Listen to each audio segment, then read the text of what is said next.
Welcome to Samba Samba. Enjoy the video. Start with the chicken. In this video, I will explain how to make Nigerian stew chicken. First, clean and cut your chicken into pieces, aiming for about 2 to 3 inches.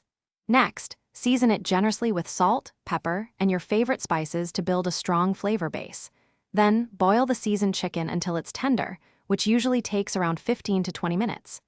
This step ensures your chicken is perfectly cooked and flavorful before it even hits the stew. Now, let's create the rich stew base. Begin by blending fresh tomatoes, red bell peppers, and onions until you achieve a smooth puree. In a separate pot, heat some oil and sauté chopped onions until they become translucent, which takes about 3 minutes.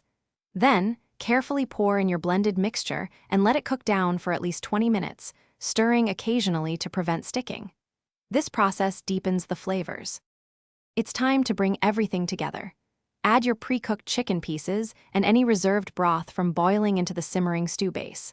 This broth is packed with flavor, so don't discard it.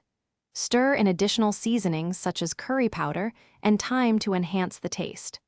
Let the entire stew simmer gently for another 10 to 15 minutes, allowing all the flavors to meld beautifully. To finish, taste your Nigerian chicken stew and adjust the salt and other spices as needed to achieve your perfect flavor balance. Garnish with fresh chopped parsley or cilantro just before serving for a vibrant touch. This delicious stew pairs wonderfully with rice, yams, or plantains.